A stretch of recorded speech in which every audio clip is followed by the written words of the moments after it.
Alright guys, it's all gone rogue here. So today we're going to talk to you about getting scammed in Thailand. Something that we'd done a bit of research on before we came and thought we were super streetwise, and that was not going to happen to us. No. Lo and behold, day 2, absolute whopper of a scam that we fell into. To be honest, it's so funny that I'm actually very glad that it happened. But just so you're aware, we're not the type of people that tend to get scammed. But I would say we're reasonably streetwise. So as silly as it looks looking back at it now, it can pretty much happen to any one of you. Yeah, so definitely. just here's a great story just to make you as untrusting as we are now. So we were on our way back from having lunch on day 2, as I said, and we came across this gentleman. He just stopped us in the middle of the street. First thing that he spoke about was his family. So he was saying, oh, I live in Krabi, I'm just here on business, I work here as a security guard. He really went on about his story first. Started asking us who we were, why we'd come here.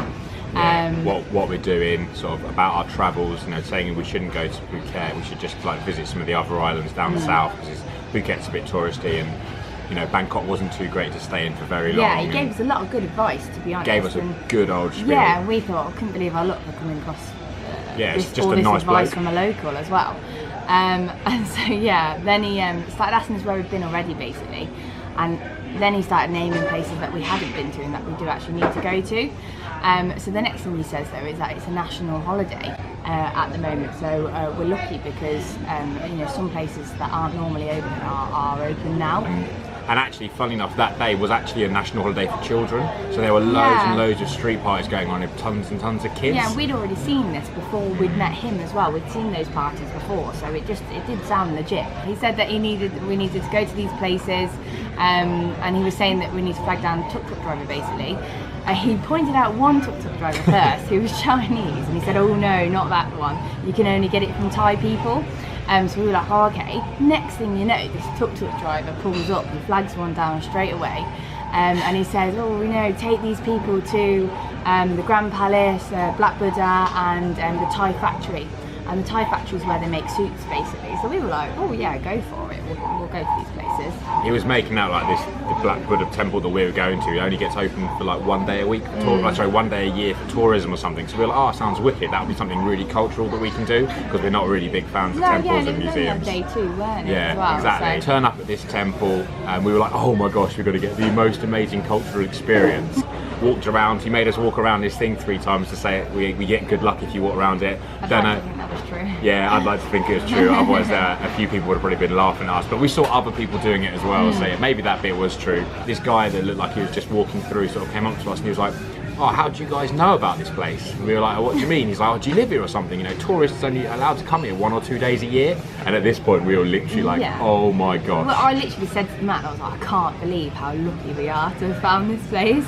So then he started going on about these suits, like how he's bought this amazing suit for his brother and it's made of cashmere, and we were like, yeah, great. We should have really clocked at this stage, but it just seemed like too coincidental that all these random people happened to meet. But like now you look at it, yeah, fair enough. And also it didn't really seem relevant to us anyway, because we're not going to buy a suit. Yeah. So next thing we jumped in the tuk-tuk and we said to him, can you take us to the Thai factory? Because we thought it'd be interesting to see. We thought it was going to be some big factory with little old ladies sweating over making suits. But it wasn't, it was just a shop. So we thought, oh, we'll go in anyway. Really nice man on the door. She just said to the man, oh, we don't really want to buy a suit because we don't need one, but can we have a look around anyway? And he basically told us no, and said that we were cheapskate English. Which we were quite happy to agree with. So we just shrugged it off and said, okay, we'll go. Yeah, so we've got back in the tuk-tuk. The tuk-tuk driver doesn't look so friendly and happy at this stage, but we were just like, whatever, because we knew we'd probably make commission off of it, so we were just like, oh yeah, whatever. I was even asking Yats, I was saying, oh, do you think the tuk-tuk driver's gone really moody with us?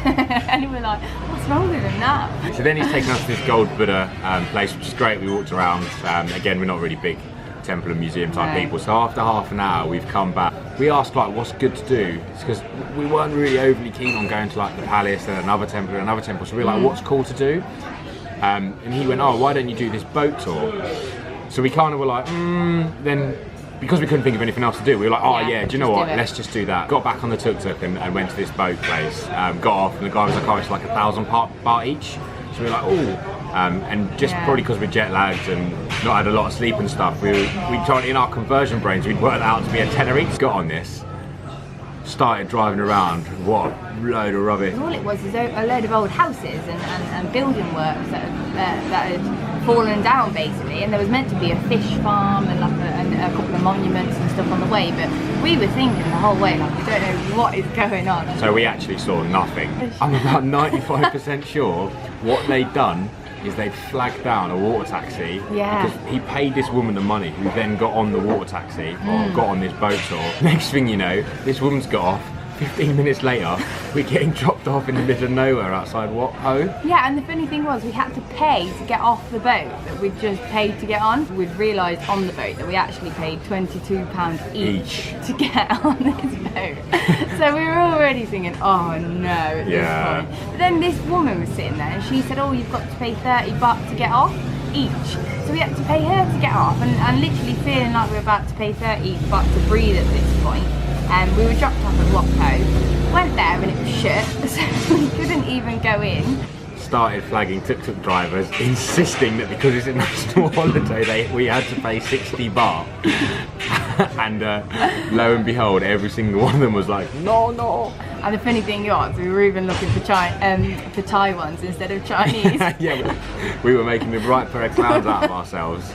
After several attempts at trying to convince tuk-tuk drivers to drive us home, we went and bought a SIM card so we could use Google Maps.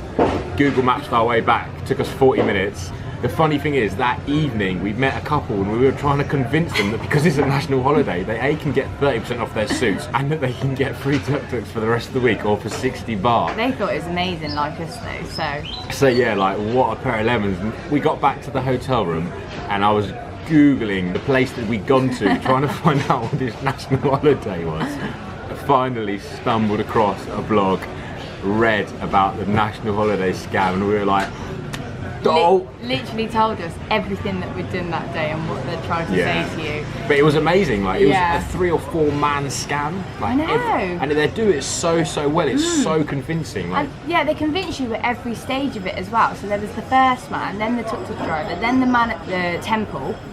So they were all in on it. We felt a bit used and abused afterwards. It was so funny. So basically we paid 44 quid to drop some woman home and get a taxi to middle of nowhere. Hopefully we'll make the next 12 months without getting scammed too much. That is a one-on-one on getting scammed